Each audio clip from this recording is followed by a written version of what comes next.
Welcome. Welcome to the Heavy Equipment Colleges of America's Associate of Occupational Science degree, Heavy Equipment Operations. My name is Scotty Gex, and I'll be your instructor for the next 10 weeks. Our course is Heavy Equipment Preventive Maintenance.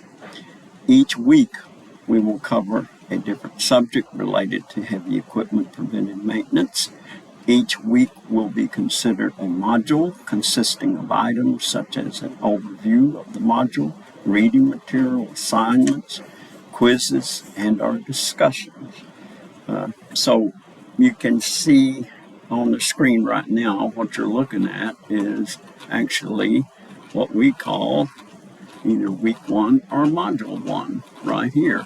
And the name of it is Introduction and Overview. Within this week 1 module, you'll see there is the video that I'm making right now. There is a pre-test. I want to go ahead and open that, and I want to, the importance of this is, well, let's open it and read it. It's self-explanatory, I think, if we can get it to show up. Let's see.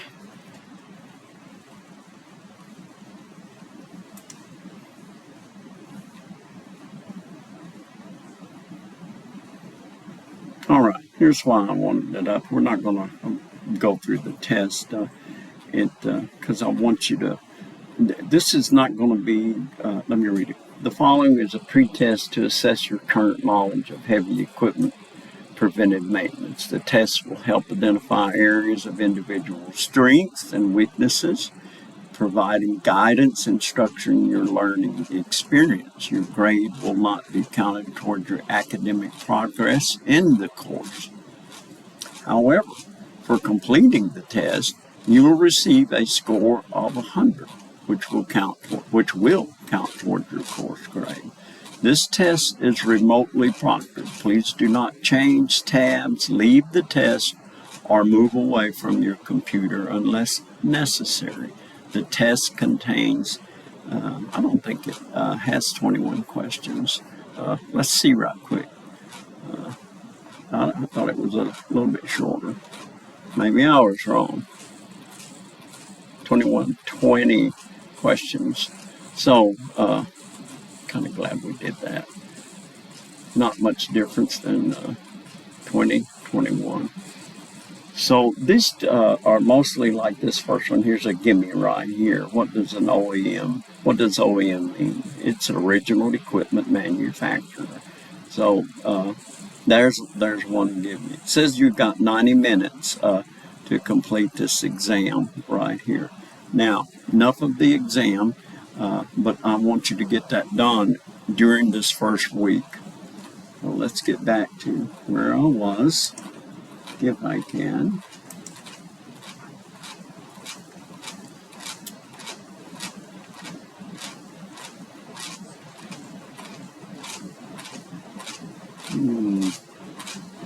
Okay, so we're looking at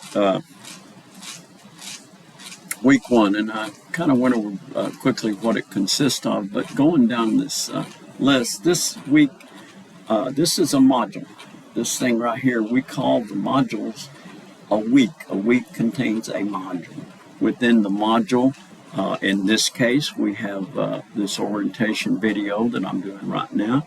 We have the pre-test, which I just showed you, and we have this inside the course. This is an extensive look at the things that we're going to do here. I'll go down the list pretty quick. You can read this on your own time also. So here's the name of the course. It's HEO201, Heavy Equipment Preventive Maintenance. It's 3 semester hours, 45 theory, and it's 30 lab hours, which, by the way, happens toward the end of the course, like in this 8th, 9th week, something like that. So be thinking about that. Dates will be available as soon as we can work it out with the host campuses, and I'll give you more about that. This course covers preventive maintenance and compliance inspections on mobile heavy equipment and cranes. It does not cover cranes anymore. I need to get that out of there. It's only about heavy equipment such as excavators, backhoes, earth moving equipment. Students will be presented with the safety considerations, procedures, and equipment and materials required for these inspections. Here's some of the topic. To the types and properties of fluids, we're going to talk a lot about all the weight, and where it's good. We're going to talk about hydraulic fluid. We're going to talk about depth and how to protect prevent contamination. We're talking about filters. One of the more important things we'll cover is how to use everybody calls it an operator's manual, and that's fine, I do too, but it's officially called an operator and maintenance manual. So we're going to know how to select the right fluid given the geographical area, the ambient temperature, things like that. We're going to go through some inspections, and we won't do mobile crane. I'm sorry I left that in there. Trying to combine mobile cranes and heavy equipment became quite a burden, so we're not going to talk about mobile cranes in here. The three components of safety, in other words, we'll talk about safety of the operator, safety of equipment, and the safety of those about you, other folks, the public included. Record keeping, maintenance record keeping, how to set up a record keeping program. It's extremely important. And the whole thing about preventive maintenance is to extend the life of the equipment. So we'll take a deep dive into undercarriage maintenance, including all the components that are within and and without the undercarriage. And wear detection, that's when you look at say an idler or a sprocket or a ground roller and look at it and see that it's wearing, but not just that it's wearing, but where is it wearing? That'll tell you about something about what the operator may be doing. That can be the operator, talk to the operator and say, look, this looks like it's coming from making too many turns. Maybe it's, weighing reverse versus going forward. Going forward is easier on your components. Backing up is a little bit harder because of track tension increasing. But going down and turning around is maybe not the answer anyway. So we'll discuss all of that and talk about how we can keep this equipment maintenance free. Responsibilities of the operator and techniques of operation that promotes longevity of the undercarriage life. That's just what I got through talking about.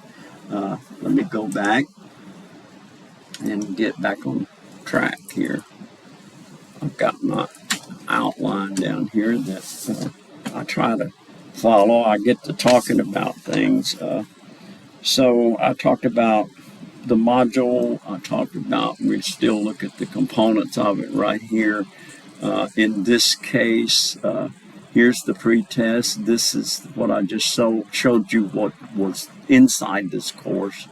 The week one overview is where I'm going to put this module. You're not seeing it right now, but when I'll embed this video right here, and along with the video, I think are some objectives.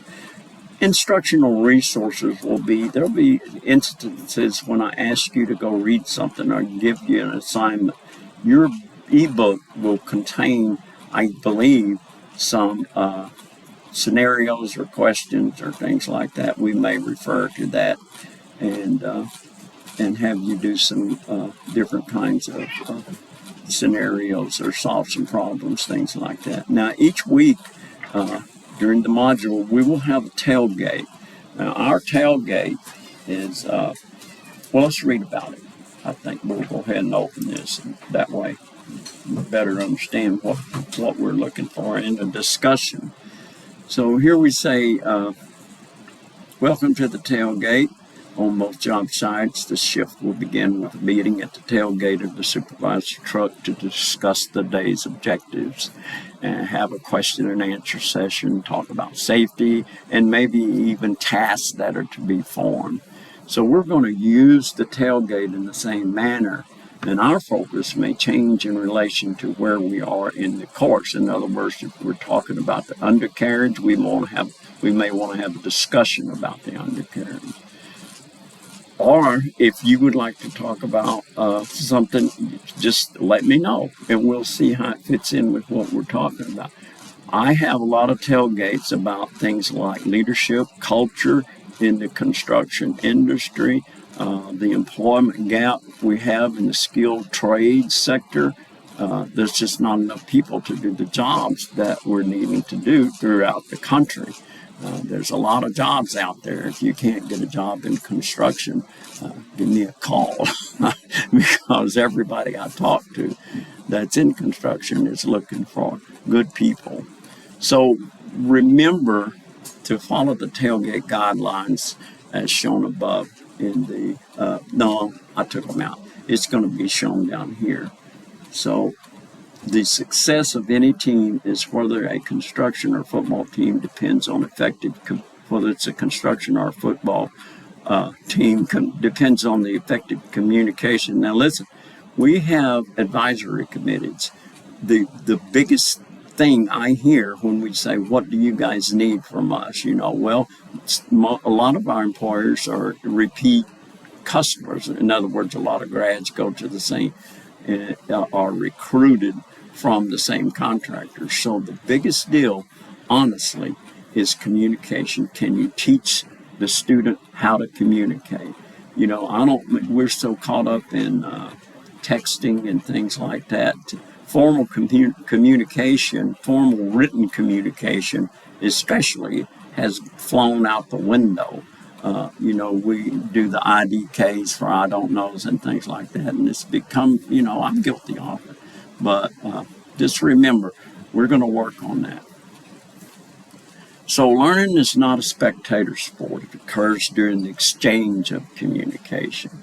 And there's no passive learning that's going to stick with you. There's a difference between knowing something and understanding something. And when you leave here, not do you need to know the things that we cover here, you need to understand them. We'll talk more of that perhaps later in the discussion. So in this course, we may, since it doesn't have prerequisites, we may have, as far as academic prerequisites, we may have some new students joining us for this course. Therefore, the focus of the tailgate will be as follows. So let me slow down a little bit since we're getting ready to get in on how the tailgate is put together. As a student in a tailgate, what we're trying to do here is communicate with each other for the most part. Now, I'm going to tell you in this one what you want to talk about. In some of them, I may put an article up, and your job will be to tell me what you understood from the article. What did you learn? Things like that. In this one, since there's a good chance that you're new, and if you're not, you can still follow what I want, what all the other students to do. There will be 3 posts in each tailgate, a minimum of 3 posts. 1, which is your initial post. 2, your first of 2 replies to a student. And here's the suspense dates, and you can read those. And in other words, I want you to have your initial post up by Tuesday at 11:59 Central Standard Time.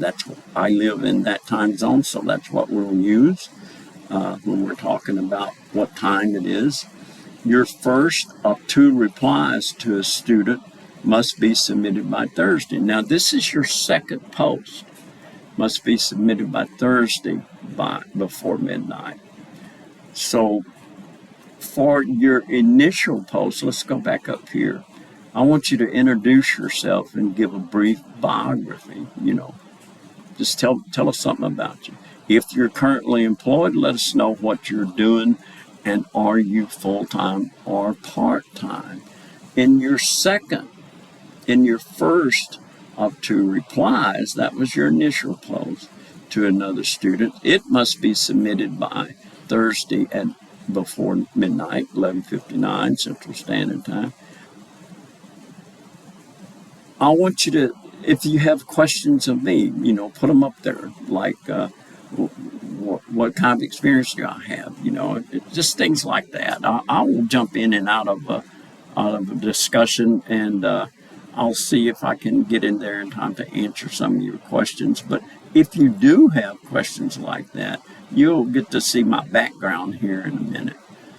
But in this first tailgate, post questions about me or the course. Let us know if you have previously taken an online course, and if so, what advice do you have for those of us who may have not previously taken an online course. Your third post will be your second response to another student, and it must be submitted prior to midnight. Don't wait till midnight to do all of your posts. Don't wait till Sunday, because we spread them out like this so other people can talk to their cohorts, who the other folks in the discussion. And if you wait until you post, there's nothing for the other student to talk to you about. So this is what I want you to talk about on your second post to another student.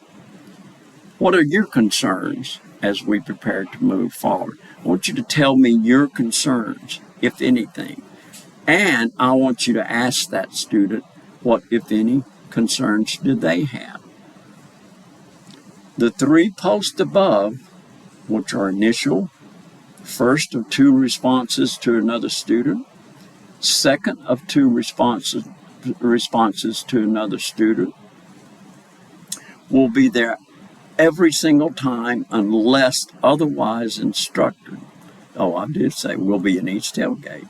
Unless, sometimes I'll turn a tailgate into an essay, more or less, but the instructions will explain what I'm wanting. But unless otherwise specified, it's going to be initial response, first of 2 to another student, and second of 2 to another student. You are scored on each of your 3 responses. Now, pay attention.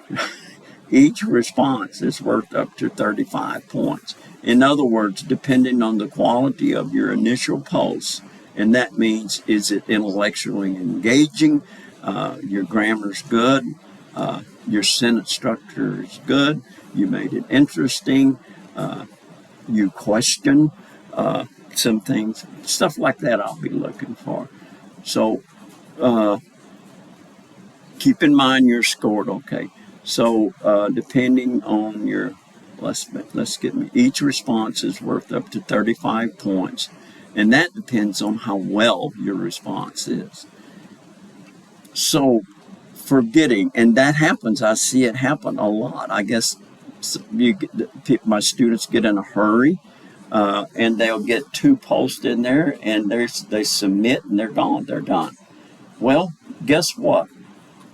If your initial response is worth 35 max, and your second response or first response to another student is worth 35, and your second response to another student is worth a max of 30, that's 100 points.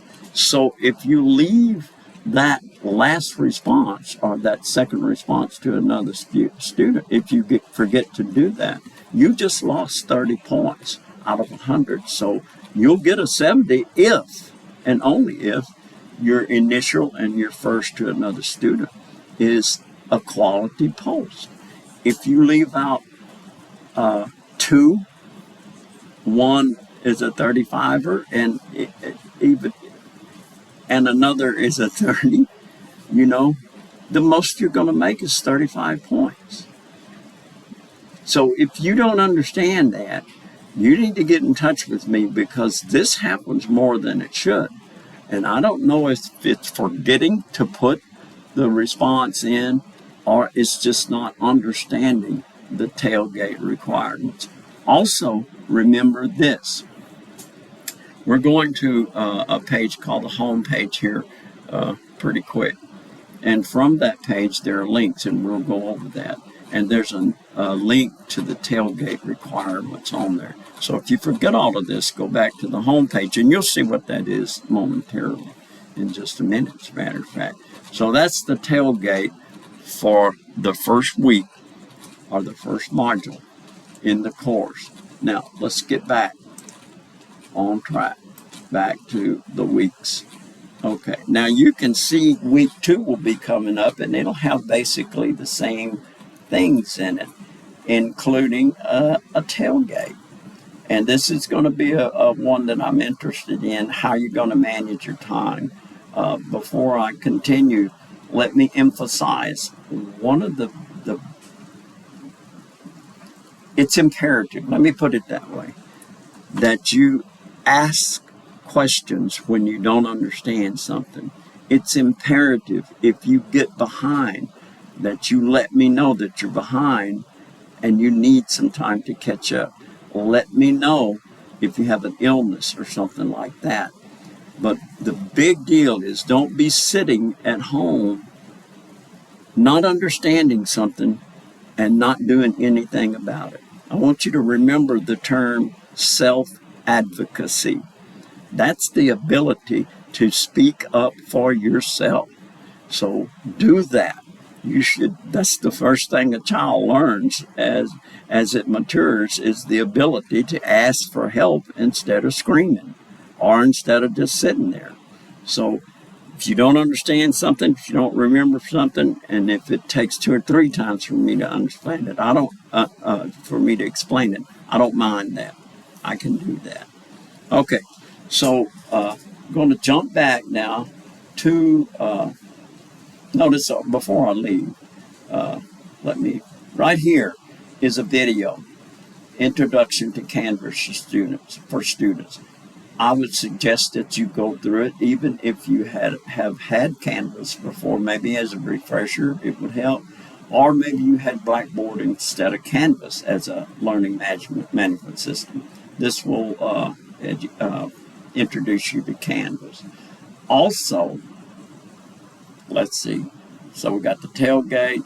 There'll be a syllabus quiz here. The syllabus quiz will be over the contents of the syllabus, and we will be going through that momentarily. We will be going through the syllabus as soon as we get to the home page, which is where we're going. Wait, let me look at my little guide here so I don't forget. Before I leave, you will always have this sidebar here. You will always have this sidebar. Do not use the course calendar. I'm just saying, don't use the course calendar. As you begin to work in this course, way over here to the right, in your view, there will be the assignments. And you will have the tendency to want to click on those assignments. Those may not work because they're based on that course calendar.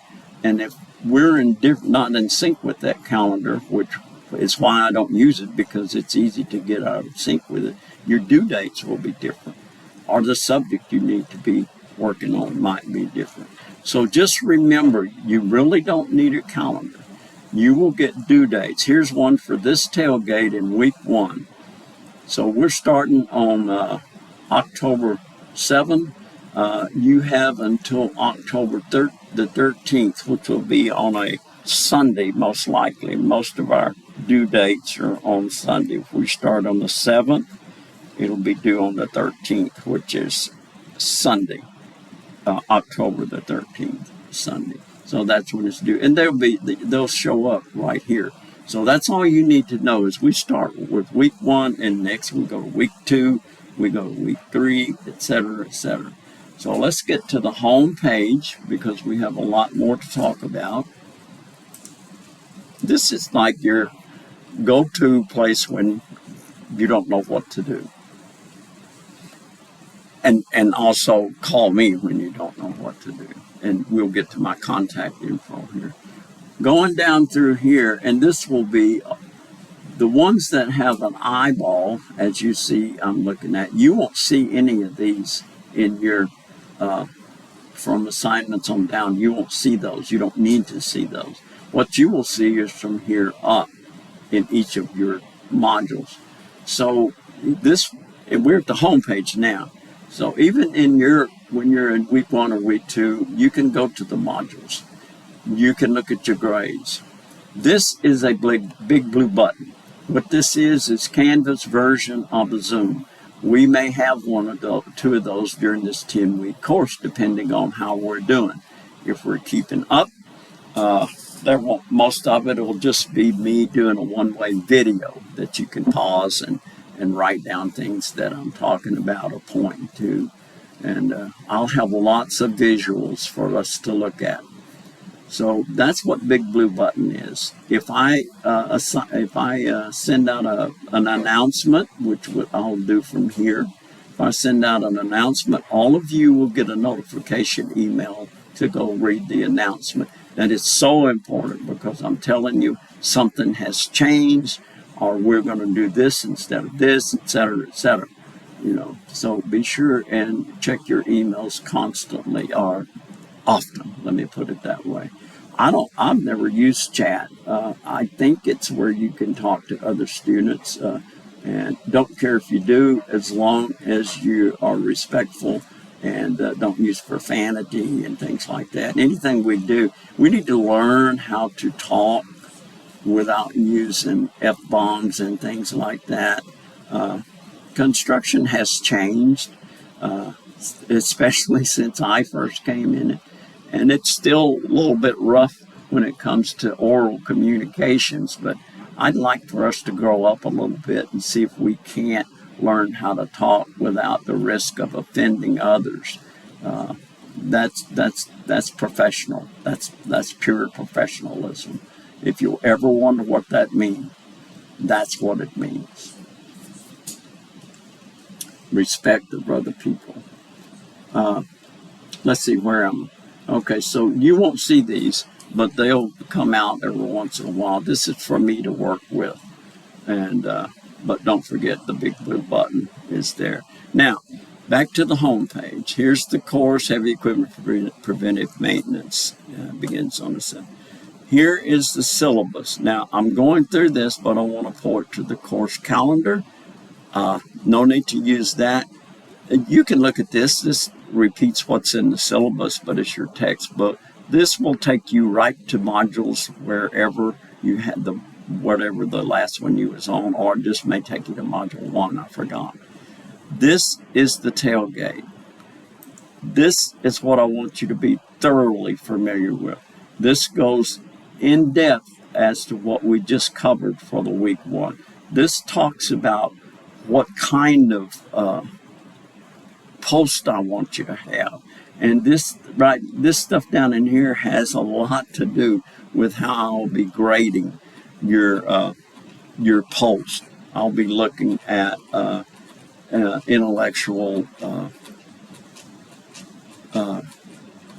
inquiry. If you don't know what that means, look it up. Listen, I learned how to talk when college. I didn't learn when I was in college. I didn't learn much else, but I got a vocabulary while I was there, because the textbook and nor the instructor cared if I knew what a word meant. They expected me, if I didn't understand it, to go look it up. And I did that.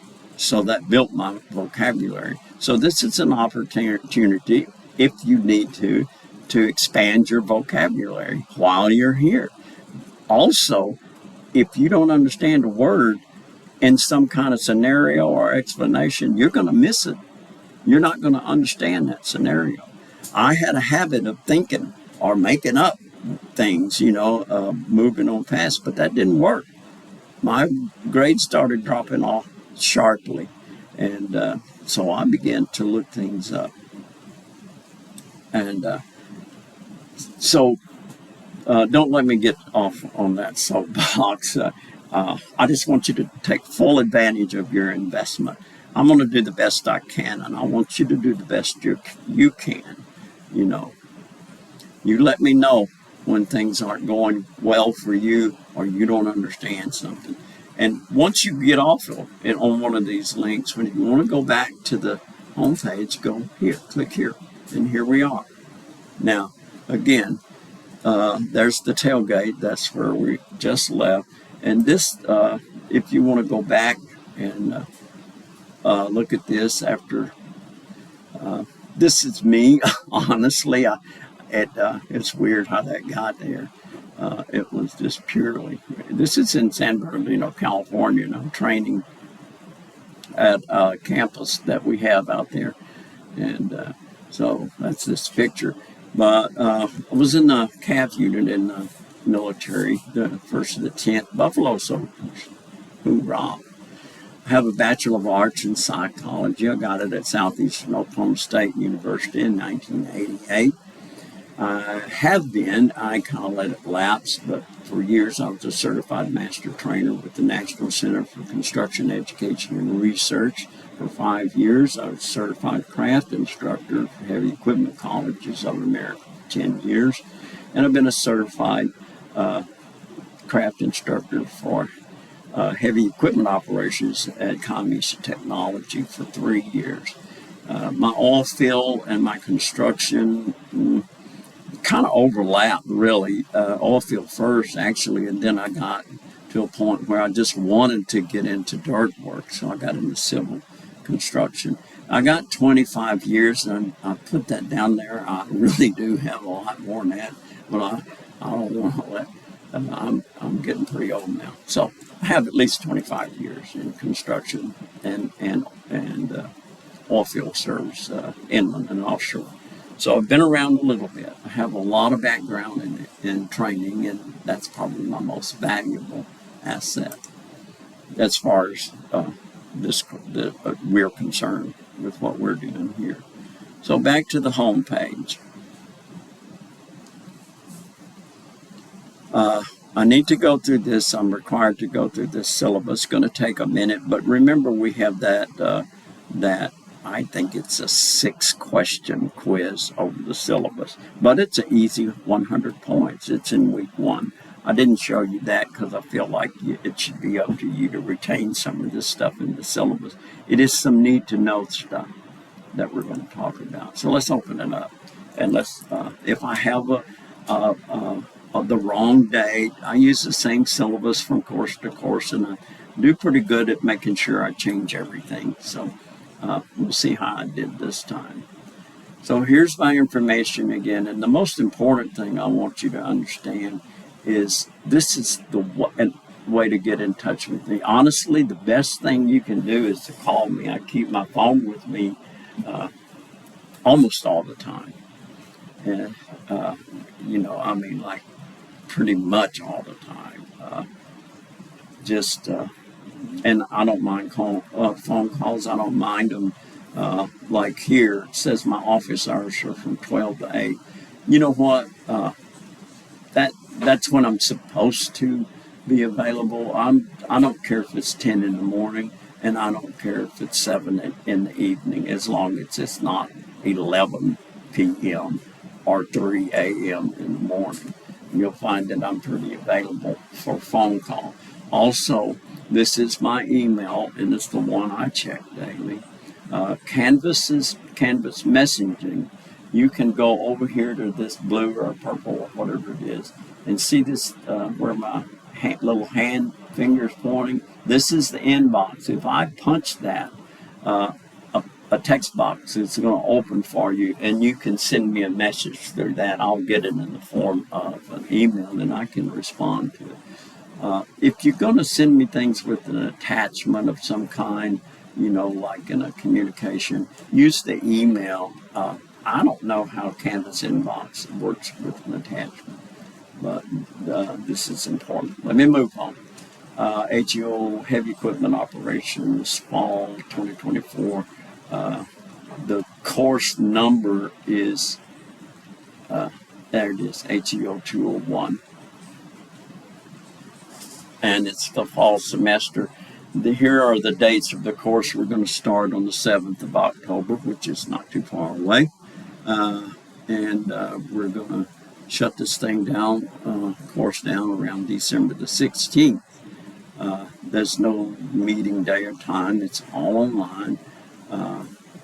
There's no on location to speak up, on campus location. There will be 30 hours, 30 days of training face-to-face toward the end of the course at either the Georgia campus, which is in Conyers, Georgia, or the Oklahoma City campus, which is in Oklahoma City. Keep that in the back of your mind. I will have dates hopefully by the 6th week or the 5th, or maybe even earlier, for that training.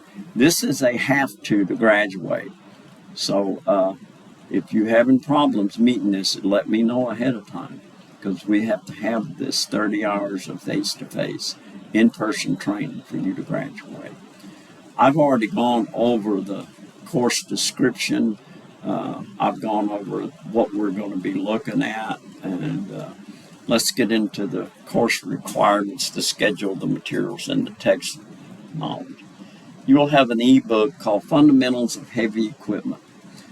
It is a huge, voluminous book. We'll only use a little bit of it, but it is designed for diesel technicians focused on heavy equipment. So it has a lot of things in there that we're not going to cover. But what I'm looking at is things that a manager, like a site superintendent or a construction owner, needs to know. You know, going back to the wear, of component wear, that's just such a huge thing. An undercarriage, the cost of an undercarriage is 25% of the whole, like, dozer. So it needs taken care of.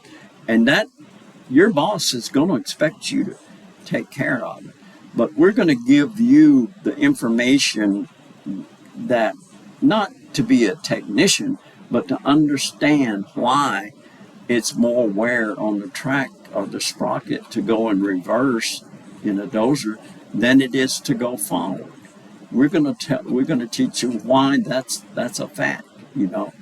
Now, when you start balancing maintenance with production, and then turning around in the dozer is extremely hard on the track if it's a tight turn or a pivot turn. We're going to talk about all that.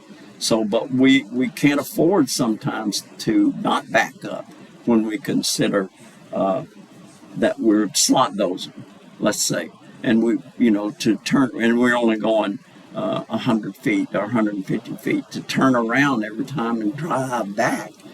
You're not making money. Now, just backing up is bad enough, but to turn around and then just drive back, economically speaking, is worth. So you're going to get, I will send you and get in your hands a PDF, I think it is, of this. It covers 160 and 180 GLC excavator operator's manual. Here is, I think that's the part number. But you don't have to buy this. I just will probably just send, I have a PDF of it, so I'll probably just send each of you that PDF. And we will use this extensively. Next coming up is how much I think of different groups. And a group is like quizzes, that's a group. Tailgates, that's a group. Assignments, that's a group. Now, all of these are pretty much assignments, but this will cover essay assignments. I may even should have changed the name at some point, but it's an assignment. The midterm exam, and then the final exam. See, these are weights. I like to say what I think of these. For quizzes, I weight them at 15% of your total grade. Tailgates, I give them bumped up to 25%. Tailgates are important to me because I want you leaving here with the capability of communicating to your new boss. I want you to be able to speak in a professional manner when you leave here. And I'm going to show you how, and I'm going to try to myself. But it's up to you to practice it. But I'll insist on it in your written stuff, like your assignments, your essay assignments, your discussions and things like that. So you see I have 25% on assignments there. The midterm exam, I have 50% weight on it, and the final exam has 20% weight. So now here's that thing I was talking about that you may see on the right-hand side of each of your modules as you go through the course. Do not use that to determine what you need to be doing. If you're in week 1 and you're finishing week 1, I will open week 2. When it's open, you'll know it. And then you can start on week 2. Because the reason I do it that way is I don't want you have 30% of you in week 3, another 20% of you in week 6, and another 20% of you in week 8. It's too much of a hassle on me to keep up with you. So we move at the same time. Now, I'm not going to have one person holding up the show. It's not going to happen like that. I'm going to move you on. And if that person needs help, then I'll help them and get them moved on. But when you have finished, when all of you have submitted your assignments for, let's say week 1, at that time, I will open week 2. When you have finished week 2, I will open week 3, and so on. Checking back with my little schedule of what I want to talk about. We're still in the syllabus, so let's get that. Technology requirement, I'm going to tell you something. I went through a nightmare in this past course. I'm not going to do it again. So I got these notes, and I'm going to go through them one at a time and try to explain them to the best of my ability.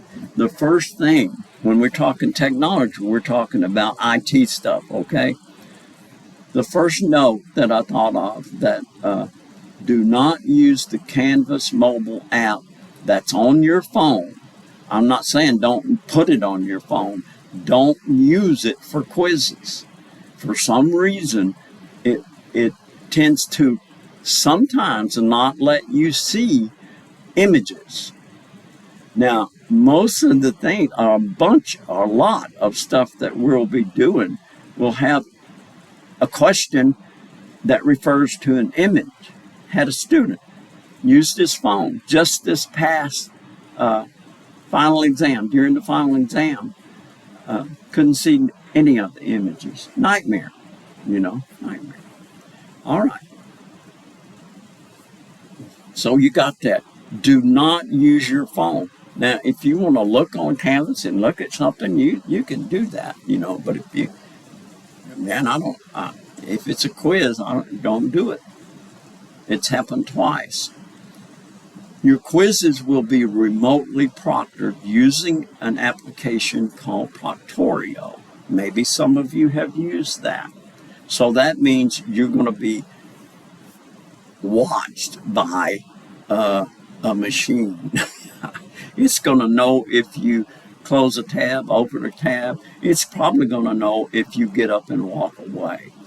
So just don't do that. I'll try to let you know how many minutes it's going to take you. Do all the go to the bathroom stuff before you start especially a long quiz like a final. Most of the quizzes are not going to take very long. But here's a recommendation from the creators of Canvas. They work with me a lot, and by the way, they will work with you too. So either Chrome or Firefox is recommended when using Proctorio. So don't fool around. Edge, maybe there's some Microsoft fans out there, but Edge is just not good. If my recommendation for this whole Canvas thing, is to use Chrome. That's my recommendation. You do what you want to, but we'll know where the problem is. when it's a problem on this end, Canvas can tell me. When it's a problem on your end, Canvas can tell you. So my recommendation is stick with Chrome. Let's see. For students using this, did I misspell devices? I did. And also, I just was talking about grammar. Anyway, let's just give me a what do you call it, a pass this time. This is devices. With operating systems other than Windows, such as the Apple stuff, iOS, which could be, oh, I spelled it right the second time, goody. Could be things like Chromebook. Now that might have Google, but I know one thing, it don't work on a lot of stuff we do. So I'm not telling you to go out and buy a computer, but Chromebook, we had a course in estimating last semester's first time, and we used real live estimating software. It was not compatible with the Chromebook. The guy had to get another computer. We let him use one. We found one, sent it to him, and let him use it. But we're not going to get in the habit of that. I'm telling you right now, Chromebook will give you problems if we have to, be attached to like some kind of software. It's not going to happen this time. We won't be using the estimating software this time. But all of you Appleites, beware. The safe route is Windows, but don't go out and get you a Windows operating system gadget. Let's see how things go for you. But I do have one last thing to say.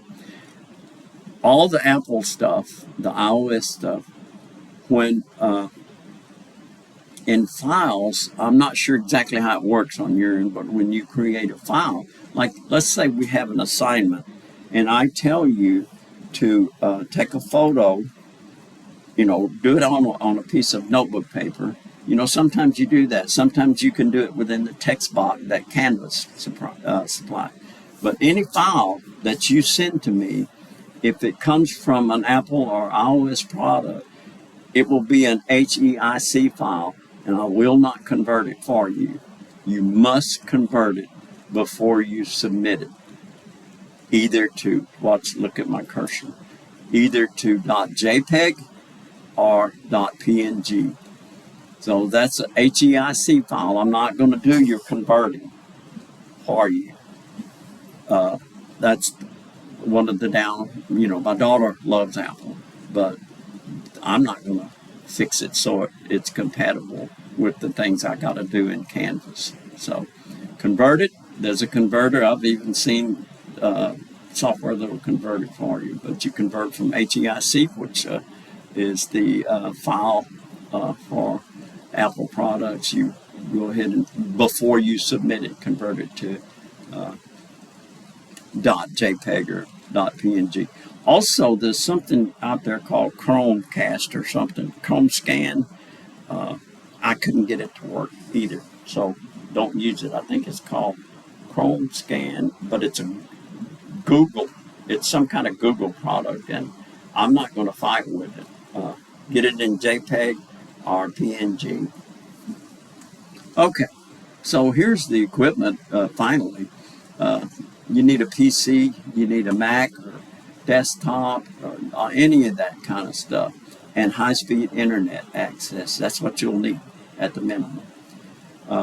Canvas itself, Mozilla, Firefox, Google Chrome, it says Edge, and when I talk to Canvas, they go, yeah, it'll work, and I'm not sure what, but I think it works okay, but I wouldn't trust it at all on this proctorial stuff, and I don't use Edge at all.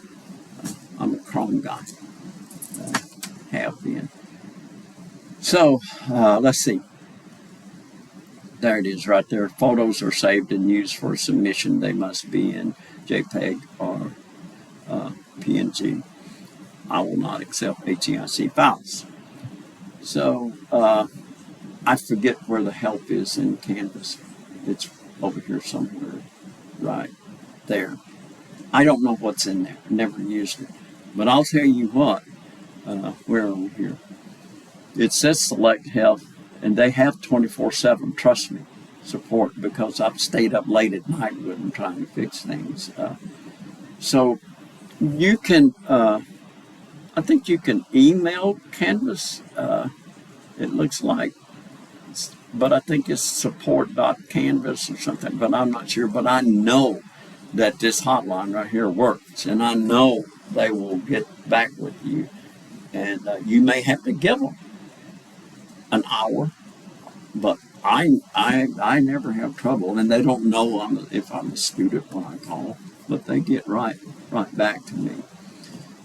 One of the other things I do when I'm having trouble with Canvas is I'll go up here to good old Google and say in Canvas, how do I fill in the blank? So that's another. But I want you to, if you're having trouble, let me know.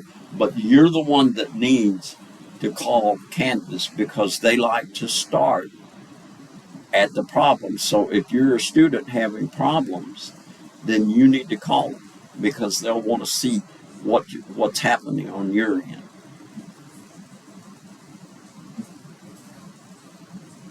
If it's your first online blended course, you may be required, I don't think we require it anymore, but I'm not sure, to take a Canvas student orientation. In other words, it's just a little mini course that you take, and I'm not sure we're still doing that. If we are, do it, get it behind you. Okay. Getting into the program policies, really, the campus, the school policies here. But in an online, let's read what it says. Attendance is on a weekly basis beginning on Monday at 12 a.m. Each week ends on Sunday at 11:59 p.m.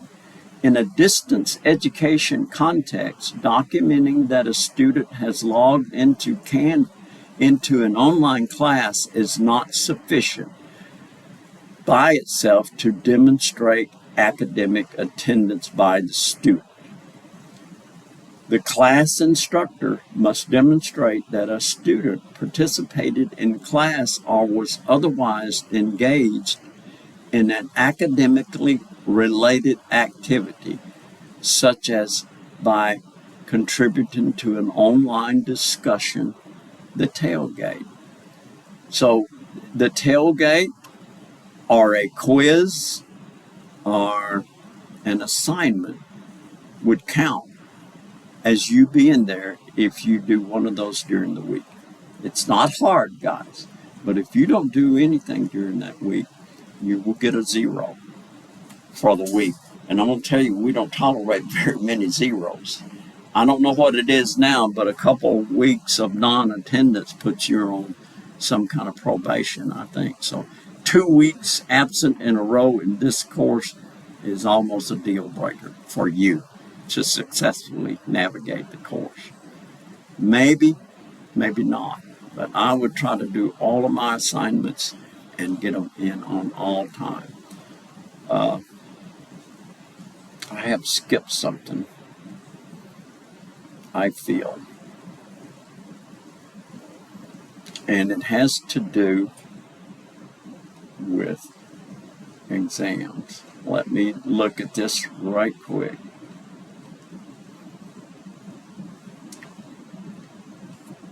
I know it by heart, but I kind of wanted you to read it. Well, I really wanted you to read it, but it looks like it's just up and left us, speaking of non-professional communication. I don't see it, but here's the deal. You have to go through this again if you're taking another course with me or anyone else in the school. So it'll be there. But here's my rule. Just listen to it. If there's an impending issue in your life in the coming week, doctor's appointment that you can't avoid, let me know ahead of time. If you have to take a child to see the doctor, if you can, let me know ahead of time. If you get sick, miss a test, depending on the circumstances, and that's a vague sentence right there on purpose.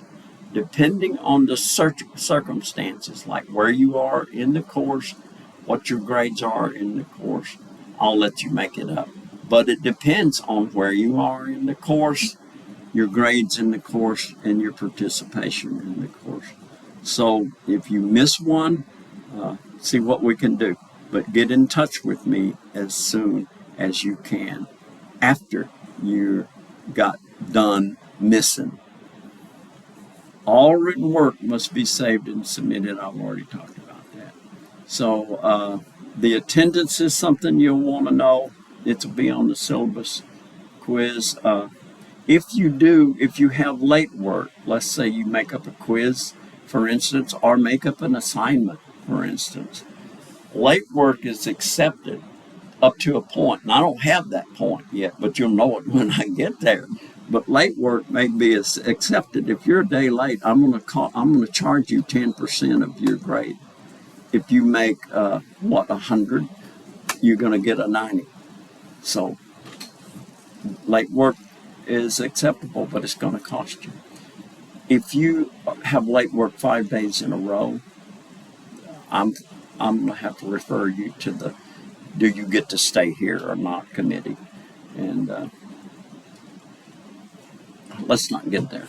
If things are going south, let me know. Okay, I think that's going to wrap it up.